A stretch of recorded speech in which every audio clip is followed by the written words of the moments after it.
Hola. Bueno, sigo con este libro que te decía que está maravilloso. Sigo con el siguiente capítulo que se llama El campo cuántico. Vivimos y somos parte de un gran campo de energía e información, que algunos llaman campo cuántico. Está formado de un solo elemento: energía. Las distintas frecuencias en las que vibra esa energía la agrupan por resonancias en lo que llamamos átomos y moléculas.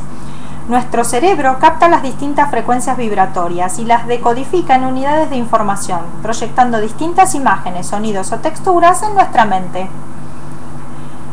Como si nuestra mente fuera solo un cine en el que se proyecta una película, ¿no? Esto no lo dice.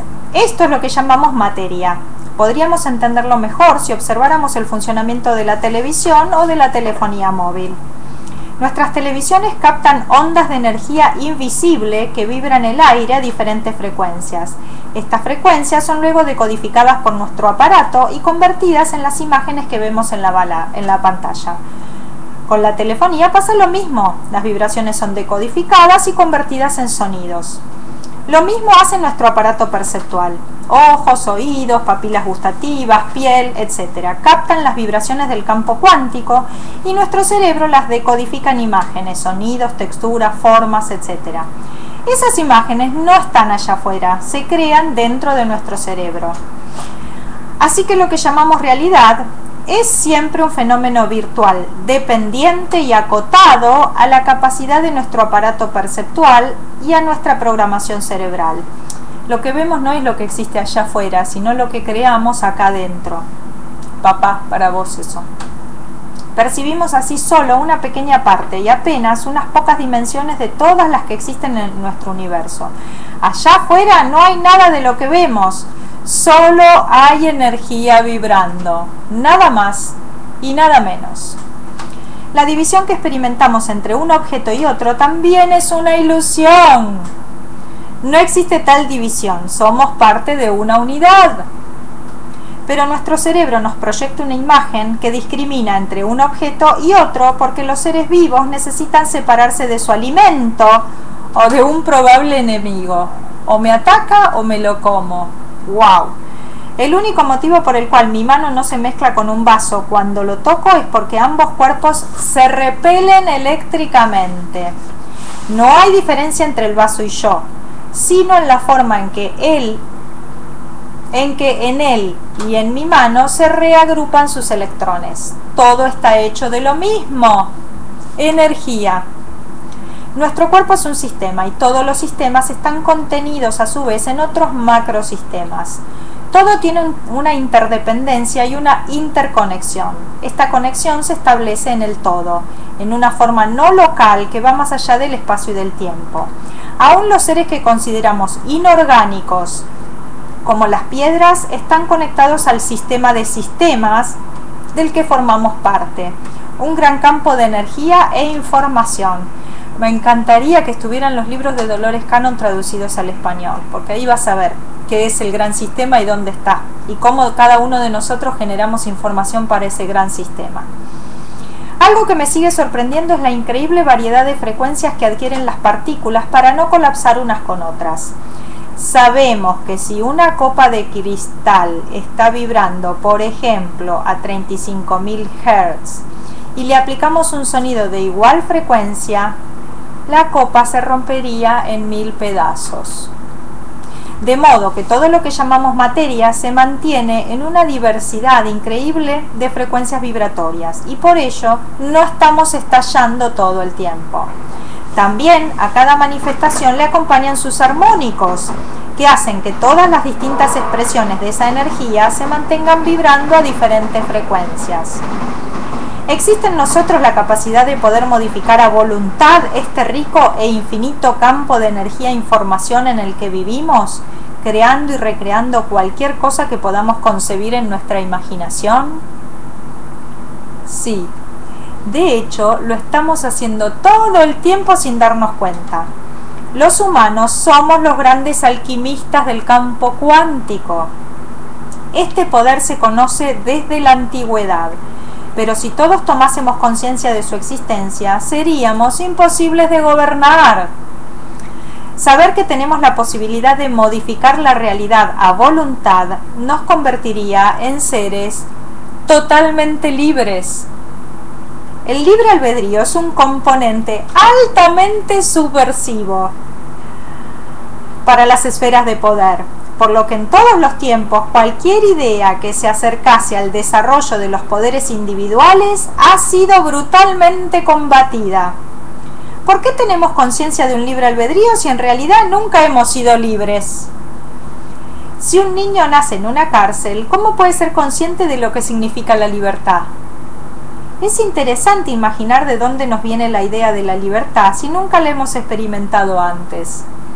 Me refiero a que el hombre siempre ha estado sometido a la autoridad, desde el macho alfa del clan cuando éramos primates, pasando por el jefe de la tribu, hasta los poderes políticos de la actualidad. Esa esclavitud ideológica ha estado siempre presente y ha ido en aumento según nuestra complejidad como especie que evoluciona. Siempre hubo reglas que nos obligan a cumplir con ritos, trabajos o diversas conductas. Entonces, ¿cómo podemos hablar de libre albedrío? ¿Tendremos esa memoria de libertad fijada por nuestra vida desde que éramos seres unicelulares sin líderes que nos gobernasen? ¿Eres libre? ¿Eres realmente libre de hacer lo que desees sin ser castigado o controlado? Los humanos que ahora nos manifestamos en el plano material tenemos conciencia de un libre albedrío porque lo experimentamos en alguna otra dimensión, en alguna otra fase de nuestra existencia, y el registro de esa experiencia existe. Por ello luchamos, por ello algunos nos resistimos a ser gobernados. Porque en nuestra memoria ancestral conservamos la información de cuando alguna vez hemos sido libres, o la información que nos aporta nuestro ser desde otra dimensión en la que existimos sin estar bajo el control de otras personas. Esa información sigue allí, solo ha cambiado nuestro ángulo perceptivo en el campo. Nos encontramos percibiendo nuestro rango de frecuencias, atados a la ilusión de la materia, una experiencia más en nuestra eterna existencia. Lo que tú ves es la interpretación única y personal de tu aparato perceptual, el que activa una u otra emoción. La realidad que experimentas es una creación propia de tu cerebro. Allá afuera no hay nada con forma, color o textura. Todo lo que percibes es una película proyectada desde tu mismo ser, decodificada por un aparato perceptual que está siendo entrenado permanentemente por quienes te gobiernan. No puedes ver nada afuera que no esté previamente programado dentro de ti. Si puedes ver la belleza en el color de las flores, es porque tienes en tu cuerpo los pigmentos para tan maravillosos colores. Si no, verías el mundo transparente o en infrarrojos, tal vez en blanco y negro, como lo ven tus mascotas. Allá afuera el mundo no tiene color, todo es totalmente transparente, pero en tus ojos existen millones de células, cada una especializada en una frecuencia diferente, que transforma la vibración que recibes desde afuera en impulsos eléctricos. Estas células son tus bastoncillos y tus conos. Ellos envían señales eléctricas a tu cerebro a través de los nervios ópticos, y tu cerebro proyecta entonces esas vibraciones como colores. Lo que en realidad estás experimentando es una sensación de color. La realidad cambia cuando cambias tú internamente. Aquella persona a la que amabas ayer, hoy la puedes odiar, no porque ella haya cambiado, sino porque tú has cambiado. Estás manifestando tu odio. El campo cuántico responde a tus estímulos y no al revés. Lo que sucede afuera es un reflejo de tu experiencia interior. Comprendiendo la dinámica de este campo de energía e información, podríamos tener acceso a utilizar sus propiedades para nuestro beneficio. No se trata de nuestro medio ambiente, pues somos parte del campo, no vivimos en él. Considerando que somos parte de este campo, nuestras mentes y nuestros cuerpos también están compuestos de unidades de energía. De alguna manera, entender que el universo es solo energía simplifica la cosa. Lo que nos tribula es la información. El cerebro informa lo que afuera no tiene forma. Muchas personas se sentirán desilusionadas al saber que viven en una realidad virtual que nunca puede percibirse tal como es. Pocos festejarán el hecho de que de alguna manera somos creadores de dicha realidad. ¡Qué desagradecidos somos! A otros les aterrará concebir la idea de que somos transparentes y que no existe ninguna solidez en nuestros cuerpos, que solo somos energía. En muchos circuitos culturales se considera esta perspectiva algo sin fundamento, pero eso ya se acabó. Entramos en un nuevo paradigma. Somos seres de energía, todo lo es. Y no hay otra cosa que energía e información procesada por nuestros organismos. La física cuántica ha cambiado el paradigma y dentro de esta nueva perspectiva también ha mutado la ciencia. En el viejo paradigma los científicos iban detrás del conocimiento. En la actualidad la ciencia va detrás de la dinámica de la percepción. Los investigadores trabajan en nuevos dispositivos capaces de aumentar la capacidad de nuestros sentidos, yendo desde lo más pequeño, nanométrico, hacia los rincones del cosmos. Vayan a donde fueren, encuentran que todo con lo que se topan es un 99,9% vacío. La masa se encuentra en el núcleo del átomo, formado por protones y neutrones. Dentro de los nucleones encontramos los quarks, otras subpartículas del núcleo atómico. Pero entonces, ¿qué hay dentro de un quark? Pues seguimos percibiendo lo más pequeño y encontrando solo energía en forma de hebras o filamentos. En ningún lugar hallamos la materia tal y como la perciben nuestros sentidos. Solo encontramos vacío, hebras de energía multidimensionales más separadas o más concentradas. El gran colisionador de hadrones demuestra la desesperación que tiene el ser humano al no poder admitir la inexistencia de la materia e invierte millones, más de 9.000 millones de dólares, en tratar de encontrar el bosón de Higgs, una partícula que explicaría la formación de ese 1% de materia que aparentemente sí existe. ¿Te acordás que hace más o menos un mes salió en el diario, en todos los diarios, que encontraron la partícula de Dios? Bueno, a esto se refiere. La realidad más elevada probablemente sea el vacío. Los Vedas nos han hablado durante miles de años sobre la nada. La humanidad busca llegar a conocer esa realidad con instrumentos tecnológicos que no son más que una prolongación de nuestro aparato sensorial, como los telescopios o las ondas que enviamos al espacio. Es lo mismo que querer observar un átomo con una lupa. No podemos verlo y mucho menos comprenderlo. Tal es la limitación de nuestros sentidos, agravada por la programación a la que estamos sometidos. Además, ¿es la realidad objetiva relevante? Pues lo que prima es cómo la interpreta nuestro cerebro y qué efecto causa en nosotros. Así, un mismo suceso puede resultar penoso para una persona cuando para otra es un evento maravilloso. ¿Cómo se comporta el campo cuántico? Estas son algunas de las propiedades y las leyes que sustentan la dinámica del campo cuántico. Todo en el universo se encuentra en estado vibratorio, nada está quieto. Cuanto menor es la frecuencia vibratoria, mayor es la densidad del objeto que se manifiesta. Asimismo, los objetos menos densos y más sutiles están compuestos de partículas que vibran a mayor frecuencia. Por ejemplo, una piedra vibra mucho más lento que un alma, por ejemplo.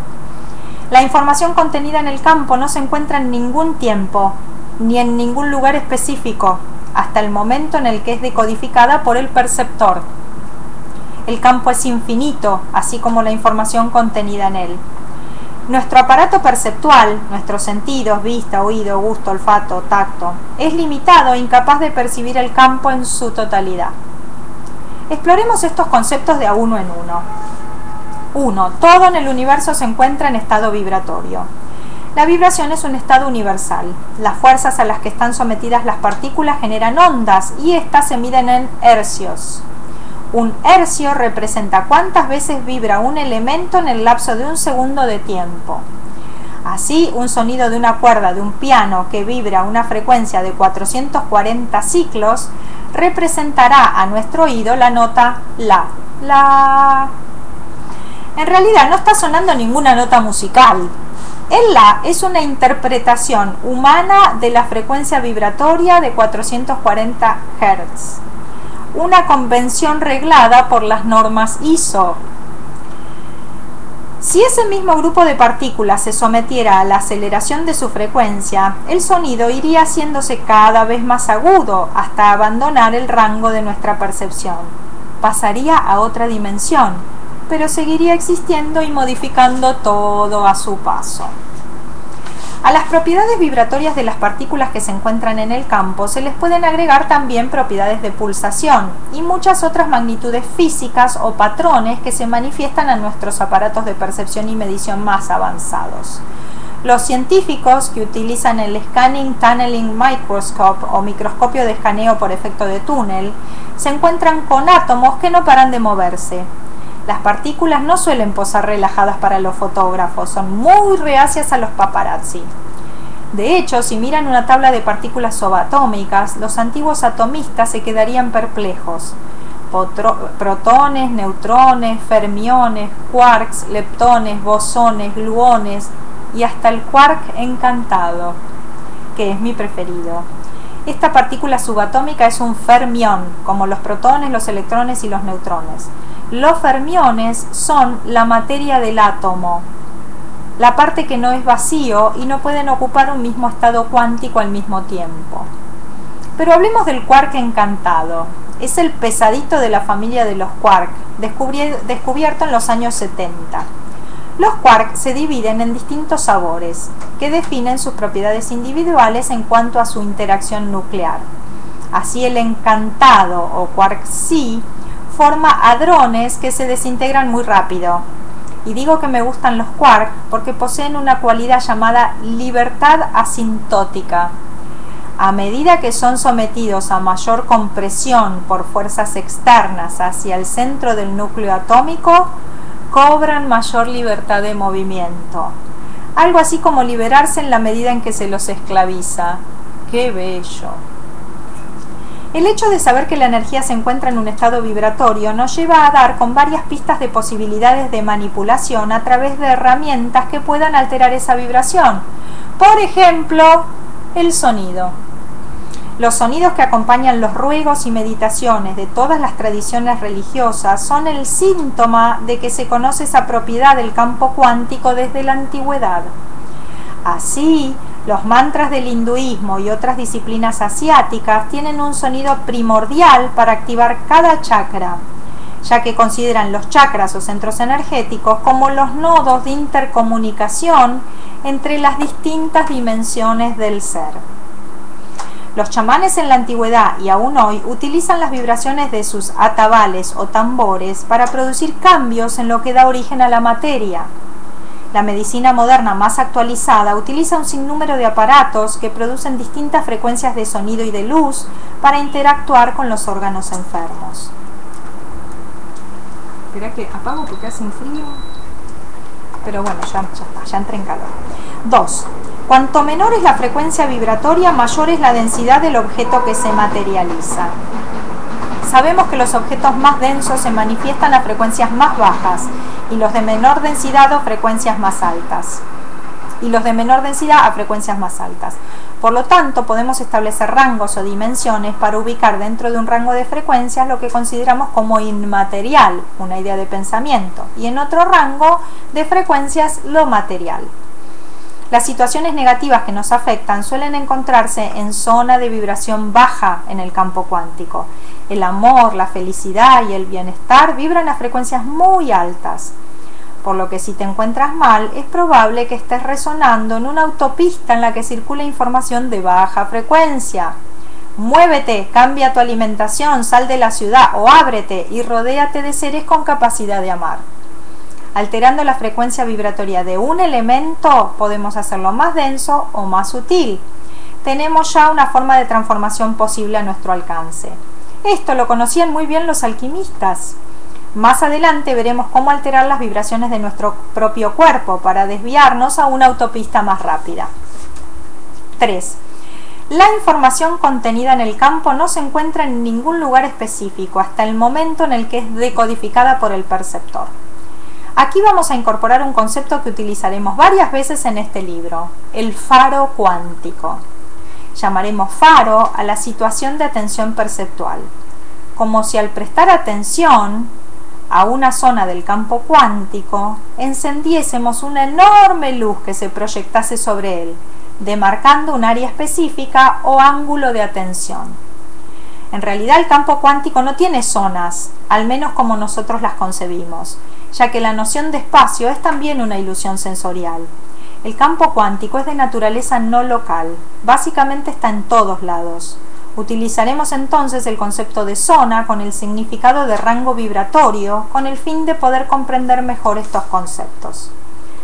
La información en el campo se encontraría en un estado de aleatoriedad en distintas dimensiones, en espacios y tiempos probables, hasta el momento en que la conformaríamos dentro del espectro que alcance el ángulo de luz de nuestra atención. Es decir, anda volando hasta que la vimos.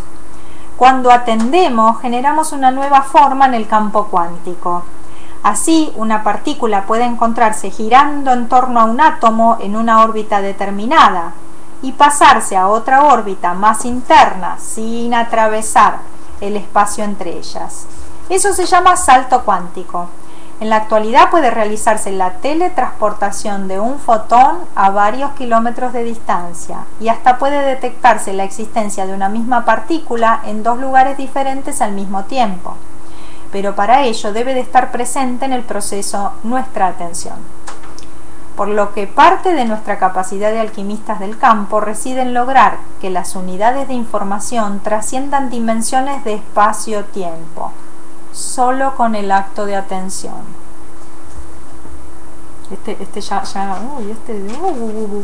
Es un capitulito largo. Bueno, pero ya llegamos. El campo es infinito, así como la información contenida en él. Durante siglos se creyó que el átomo era la partícula indivisible más pequeña del universo, pero los aceleradores de partículas actuales y su posibilidad de colapsarlas nos muestran que el átomo puede dividirse aún más en subpartículas cada vez más pequeñas. La investigación tal vez llegue a la conclusión de que la subdivisión podría ser infinita. Tanto si miramos hacia lo más pequeño como hacia el espacio, lo infinito se nos revela como una propiedad intrínseca de la existencia. Cuando un grupo de científicos decidió orientar el Hubble hacia una zona del espacio que hasta ese momento todos los telescopios habían mostrado como un área vacía, el Hubble encontró justamente allí aún más galaxias de lo que el ser humano podría imaginar. Viene bien en ese momento el ejemplo del Hubble a efectos de entender la virtualidad de nuestra realidad. Las bellas imágenes que nos muestra el Hubble del espacio exterior son creadas por un ordenador. Este telescopio en realidad es un espectroscopio que interpreta las frecuencias vibratorias que emiten los astros. Un telescopio de lentes aumenta la capacidad de nuestros ojos, pero el Hubble escanea la vibración de los astros hacia lo que está orientado y decodifica esas frecuencias en espectro de colores. Luego, estos espectros son recodificados en imágenes visibles al ojo humano, por lo que estas imágenes de paisaje cósmico en realidad son diseños gráficos de un ordenador, como nuestra mente, ¿sí? Las estrellas, planetas y galaxias que nos muestra el Hubble no tienen ni color, ni forma, ni luz. El Sol es básicamente oscuro, o si queremos ser más exactos, transparentes, pero vibra a una determinada frecuencia que nuestro cerebro interpreta como luz. Lo mismo sucede con la forma o la textura con la que percibimos todos los astros. Si le acercamos al Sol determinados aparatos, esas frecuencias pueden ser interpretadas como sonidos. Así podemos registrar y escuchar hoy el sonido de los astros con la ayuda de diseños como las ondas Voyager. En la nueva teoría de las cuerdas se especula sobre el universo conocido solo como uno de los infinitos universos que pueden existir. Es el universo que somos capaces de percibir. Algunos físicos están intentando demostrar que lo que dio origen a nuestro universo, el Big Bang, solo fue la manifestación de uno de los infinitos colapsos que sufren las membranas o infinitos universos paralelos que existen. Creen que permanentemente los multiversos existentes en otras dimensiones crean Big Bang todo el tiempo, iniciando nuevos universos en expansión. Pequeño grano de arena. Es tentadora la idea de crear un universo en un laboratorio, algo que ya se está manejando en algunos entornos científicos que lo ven posible, aunque no podrían medir las consecuencias de que ese mismo cosmos de laboratorio pudiese comenzar a expandirse a una velocidad impresionante. El nuestro lo hace a una velocidad de más de 1.000 millones de kilómetros por hora en todas direcciones.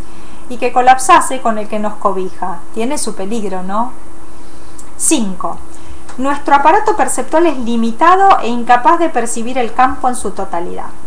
Los físicos investigan la posibilidad de la existencia de infinitas dimensiones, pero la naturaleza aún parece seguir pensando en que el humano solo necesita percibir al menos 4 de ellas para sobrevivir, y eso parece ser suficiente para ella. Sin embargo, se cree que utilizamos un pequeño porcentaje de nuestra capacidad cerebral, lo que podría llevarnos a la idea de que evolucionaremos también en nuestras capacidades perceptuales y conseguiremos algún día incorporar a nuestra realidad nuevas dimensiones. O tal vez ya estamos preparados para ello, pero al sistema no le interesa que lo hagamos. Imagina cuán vastas serían nuestras posibilidades si pudiésemos expandir el potencial de nuestros sentidos.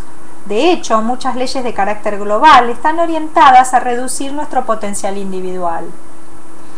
Existen algunos conceptos filosóficos que contemplan la posibilidad de que el universo realmente no exista, sino como una potencialidad que se materializa solo con el acto de la percepción, como si creásemos la realidad en el mismo instante en que activásemos nuestra atención. Es decir, cuando dormimos, ¿todo existe o no? Existe otro universo, ¿viste cómo es? Como si las partículas se organizasen solo en el acto de observar, cuando antes estaban solo en un estado de probabilidad.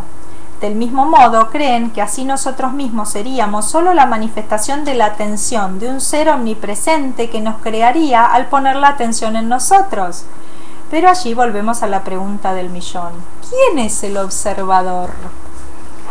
Algunos de los seguidores de la teoría de Gaia, el planeta Tierra como un ser vivo, especulan con la posibilidad de que nuestra mente en realidad sea una extensión o una parte de la conciencia de Gaia, y que a su vez Gaia, al formar parte de una galaxia y de un universo, comparta esta conciencia con el universo entero. Más adelante dedicaremos un capítulo entero a conocer la naturaleza de nuestro planeta. Así nuestra mente sería universal y no individual. Así también nuestra mente no tendría un carácter local. Esto explicaría fenómenos considerados como paranormales, la telepatía, los registros akáshicos y otras manifestaciones de dicha conciencia o mente global. Aunque te lo parezca, no estás encerrado en tu cuerpo, en ti mismo. Eso es solo una ilusión. Por lo que a partir de ahora sabes que eres capaz de salir del círculo vicioso en el que te encuentras y recorrer caminos infinitos. Toda una aventura. Tu cuerpo en este momento no es ni más ni menos que una manifestación de tus pensamientos. Es un vehículo que fabricas día a día con lo que piensas. Así que si estás enfermo, necesitas cambiar tus pensamientos. Sería bueno aquí hacer una diferencia entre mente y conciencia, ya que la no localidad se encontraría en la conciencia y la mente humana sería su herramienta local de contacto con el cuerpo, con nuestro avatar actual. Por ejemplo, veamos la siguiente escena. Tu mano se ha movido, se ha desplazado sin que te hayas dado cuenta, desde tu regazo hasta tu cara para rascarte un lugar de la mejilla que te escocía o que te picaba, ¿sí? En ese proceso ha intervenido tu mente, pero ahora harás ese movimiento a propósito. Le ordenarás a tu mano ir hacia tu mejilla. Allí ha intervenido tu conciencia ordenándole a tu mente y tu mente luego a tu cuerpo. Son muy pocos los momentos del día en los que intervenimos con la conciencia. Estamos en piloto automático. En general vamos... leo el pensamiento. En general vamos en piloto automático. Ahora imaginemos la siguiente escena. Hago que todos los procesos del ser sean a conciencia.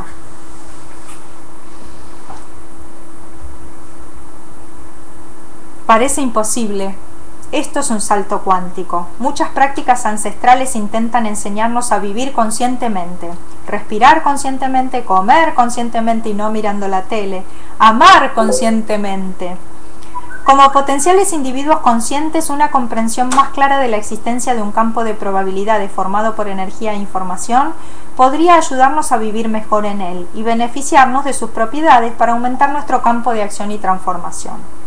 No me cabe la menor duda de que a un creyente religioso le beneficia su fe, exista Dios o no exista. Si para él existe, la fe está disponible como una herramienta maravillosa y efectiva. La existencia o no de un Dios no modifica las propiedades de la fe que pueda tenerse en él. Aquí puedes ver cómo la realidad se transforma a través de la actitud. Dios puede o no existir, pero lo que importa es el beneficio que puede traerte la fe. La realidad siempre es virtual, no lo olvides.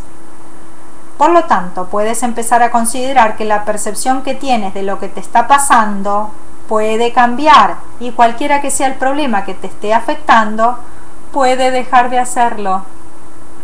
El efecto placebo es un claro ejemplo del poder del pensamiento y la fe. Una pastilla de azúcar es capaz de curarte una enfermedad si realmente crees que es un medicamento largamente estudiado y efectivo contra tu problema. En muchos centros de recuperación de enfermedades mentales se utilizan los placebos. Así, a pacientes acostumbrados a dormirse solo con la pastilla administrada por la noche, se les cambia por pastillas con azúcar y se duermen tan tranquilos. Poco a poco, con esta técnica, se les va deshabituando de su adicción a los medicamentos.